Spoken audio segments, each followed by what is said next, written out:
Good morning students. पिछले class में हम लोगों ने सिल्क फाइबर तक पढ़ा था। नाउ नेक्स्ट सिंथेटिक फाइबर्स, यानी जो भी नेचुरल फाइबर था उसका हमने स्टडी कर लिया। अब हम लोग आएंगे नेक्स्ट सिंथेटिक फाइबर्स क्या है उसके बारे में पढ़ेंगे। सिंथेटिक फाइबर्स जैसा कि हम जानते हैं are made by human beings using chemical substances, यानी मैन मेड फाइबर कहिए, आर्टिफिशियल फाइबर कहिए या synthetic fibre, all are same thing. Some examples of synthetic fibers: polyester, nylon and acrylic. Chemical substance are first heated. सबसे पहले heat किया जाता है, that they melt, वे पिघलते हैं। They are forced through spindles, spinnerets एक प्रकार का इक्विपमेंट्स है, मशीन्स है, that have fine pores, जिसमें छोटे छोटे छिद्र होते हैं और लंबा लंबा थ्रेड उसी छेद से होकर है ना आता है, allowed to cool and solidify, और वो solidify होता चलाता है। सपोज कीजिए ऐसे होता है, छोटा छोटा होल है यहाँ, सपोज कीजिए पोर्स है और इसमें केमिकल को उड़ेला जाता है, केमिकल को उड़ेल दिया जाता है, सपोज कीजिए है ना, पिघला सकता है। तो जैसे देखते हैं ना कोई चीज पिघलता हुआ कैसे गिरता है, और ये थ्रेड लाइक स्ट्रक्चर, और ये ठंडा होने के बाद ऐसे हो जाता है, इस तरह से सॉलिड स्टेट, इस तरह से ये गिरता है, सॉलिडिफाई हो जाता है। This threads are twisted together, और इस एक एक थ्रेड्स को आपस में ट्विस्टेड किया जाता है, इसलिए जब ट्विस्ट करेंगे तो ये मर्ज कर जाएगा, twisted together to form yarn, और ये क्या बनाता है, यार्न बनाता है। Then used to make fabric, तब हम इसका उपयोग कपड़े बनाने में करते हैं। Synthetic cloth are so form is strong, does not wrinkle, इसका प्रॉपर्टी कुछ प्रॉपर्टी शुरू में ही दे दिया गया है, स्ट्रॉन्ग होता है, रिंकल फ्री होता है या सूखता नहीं है, एंड ड्राई इजीली, और आसानी से सूख जाता है। ये फैब्रिक्स लेजर एयर स्पेस, इसमें एयर स्पेस बहुत कम होता है विद इन दे इनके बीच में। They do not absorb sweat, इसलिए क्या करता है, इसका क्या हो सकता है, ये आपका जो स्वेट है उसको एब्जॉर्ब नहीं करेगा।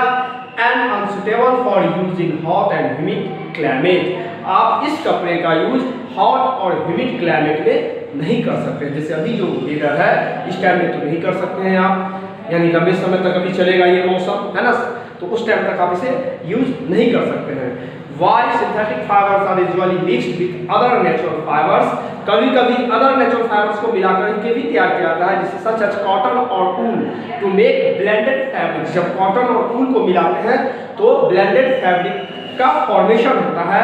पॉलीकॉट and polywool are the examples of blended fabrics. यानी ब्लेंडेड फैब्रिक्स का इतना मतलब समझिए कि दो फाइबर्स को मिलाकर के, जब नेचुरल फाइबर्स और सिंथेटिक फाइबर्स को मिलाकर जो फाइबर तैयार होता है, these are called blended fibers या फैब्रिक्स बोलिए, फैब्रिक का मतलब होता है cloth.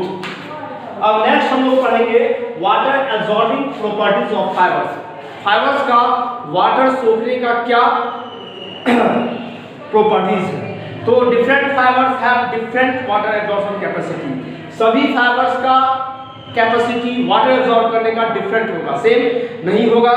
Absorption of water bye fabrics is an important factor, क्योंकि ये बहुत इंपॉर्टेंट फैक्टर है कि पानी को यानी कितने मात्रा में वो सोखता है, और निर्धारित करता है how comfortable a fabric is to wear, और पहनने में आपको कितना आरामदायक महसूस होता है। आप कोई भी कपड़ा लोगे तो आपको इस चीज़ का हमेशा ध्यान रखना पड़ेगा, ये पसीना सोखेगा कि नहीं, ये आरामदायक होगा कि नहीं, मैं अच्छा फील करूँगा कि नहीं, कंफर्टेबल फील करूँगा कि नहीं, तो ये बहुत ही इंपॉर्टेंट थिंग है इसका।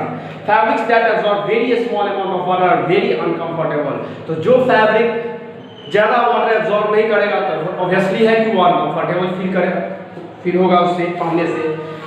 We are in hot and humid environment में, तो वो किस इन्वायरमेंट में, हॉट एंड ह्यूमिड इन्वायरमेंट में। ऐसा नहीं कि आप विंटर में पहनोगे तो आपको अच्छा नहीं लगेगा, विंटर में आपको अच्छा लगेगा, आपको कंफर्टेबल फील होगा। तो the fabrics that absorb a large amount of water are quite comfortable, जो फैब्रिक्स ज्यादा मात्रा में वाटर एब्जॉर्ब करेगा है ना, ऑब्वियसली है वो एकदम क्वाइट कंफर्टेबल, एकदम बिल्कुल आरामदायक होगा आपके लिए। We are in such weather conditions, weather के कंडीशन के according to weather condition. Natural fibres have higher water absorbing, और एक चीज है कि नेचुरल फाइबर्स का जो वाटर एब्जॉर्बिंग कैपेसिटी होता है आर्टिफिशियल फाइबर के कंपेयर में हायर होता है। समझ गए आप? चलिए अब यहाँ पे कुछ चीज है, यहाँ पे आप पढ़ सकते हैं, एक्टिविटी आप खुद से पढ़िएगा, कोशिश कीजिए समझने की। नेक्स्ट ये सब हमने नेक्स्ट हम लोग पढ़ेंगे मेकिंग फैब्रिक फ्रॉम यार्न, यानी यार्न से फैब्रिक कैसे तैयार किया जाता है। तो कुछ स्टेप्स होते हैं, उस स्टेप्स को फॉलो करना पड़ता है। पहला स्टेप होता है वीविंग। वीविंग क्या है? यहाँ पे यार्न के दो सेट्स को अरेंजमेंट किया जाता है, फैब्रिक तैयार किया जाता है।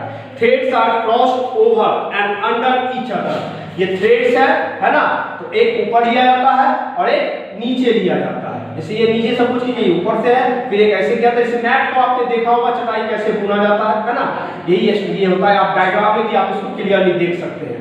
ये है आपका over and under each other, एक दूसरे के ऊपर और नीचे ऐसे रहता है, एक दूसरे के ऊपर और नीचे। This is done on machine known as looms. इसे मशीन से किया जाता है जो लूम्स के नाम से जाता है। Looms can be either hand operated, looms या तो हाथ से ऑपरेट किया जाता है, या पावर ऑपरेटेड होता है, पावर लूम से, या समझ सकते हैं इलेक्ट्रिसिटी से। Let us understand how weaving is done through an activity. आप एक्टिविटी के द्वारा भी इसे आप कर सकते हैं, आपने किया भी होगा आई थिंक, तो आप ये समझ जाएंगे कि कैसे फैब्रिक तैयार किया जाता है, वीविंग में क्या होता है। नेक्स्ट आता है निटिंग। निटिंग के बाद knitting. Knitting, have you seen someone making a woollen sweater? अपने घरों में या अपने आसपास अपनी माँ को या आस-पड़ोस जो लेडीज हैं उनको देखा होगा स्वेटर बुनते हुए। तो स्वेटर कैसे बुनती हैं कभी आप नोटिस कीजिएगा, या आपने नोटिस किया होगा। It is done by interlocking loops. एक इंटरलॉकिंग लूप्स रहता है, अंदर से लॉक रहता है दूसरे के loops of the wool yarn. Wool yarn के बीच में इंटरलॉकिंग वूल लूप्स होता है। यही मेथड कहलाता है निटिंग। आप देखिएगा उसको समझ जाइएगा कि निटिंग में कैसे किया जाता है। Weaving needs a set of two or more yarn. तो वीविंग में क्या दो या दो से अधिक यार्न की आवश्यकता होती है उसका समूह का। Knitting can be done by a single yarn. और निटिंग में सिर्फ एक सिंगल यार्न, समझ रहे हो आप, यार्न होता है उनका जैसे एक गोला होता है, आपने देखा होगा है ना, इसमें सिर्फ एक ऐसे चाहिए होता है। तो yarn single yarn or a group of yarns, या यार्न का समूह। Knitting needles are used to make fabrics. Knitting needles भी आपने देखा होगा, इसको जनरली लोग कांटा बोलते हैं है ना। Fabrics by hand on A small scale. जब स्मॉल स्केल पे किया जाता है तो हैंड से ही स्वेटर बुन लिया जाता है। जैसे घर में किसी के लिए बुनना हो स्वेटर तो मम्मी लोग या चाची या सिस्टर लोग हाथ से ही बुन के दे देती हैं है ना।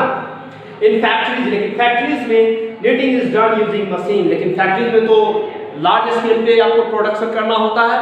तो लार्ज स्केल पे जब प्रोडक्शन करना हो तो ऑब्वियसली कि आपको ये इसे मशीन में तैयार करना पड़ेगा। मशीन पे beside sweaters other garments such as T-shirts, उसके अलावा गारमेंट्स में आता है, गारमेंट्स का होता है कपड़ा है ना, such as T-shirts, gloves and caps can also be made by knitting. ये सभी निटिंग के प्रोसेस के द्वारा तैयार किया जाता है। When compared with woollen fabrics, जब आप कंपेयर करते हैं woollen fabrics, knitted fabrics are more stretchable। stretchable का मतलब होता है खिंचाव, ज्यादा खींचने वाला है ना, इसके कंपेयर में। when compared with woven fabrics, knitted fabrics are more stretchable। ये ज्यादा, इसका खिंचाव ज्यादा होता है। तो आपको यहाँ पे हमने दो स्टेप अभी तक पढ़ा, मेकिंग फैब्रिक फ्रॉम यार्न से, वीविंग और knitting. Now your chapter is finished. So I hope आप एक बार फिर दोबारा इस चैप्टर को खुद से एक बार पढ़िएगा और समझने की कोशिश कीजिएगा। Have a good day.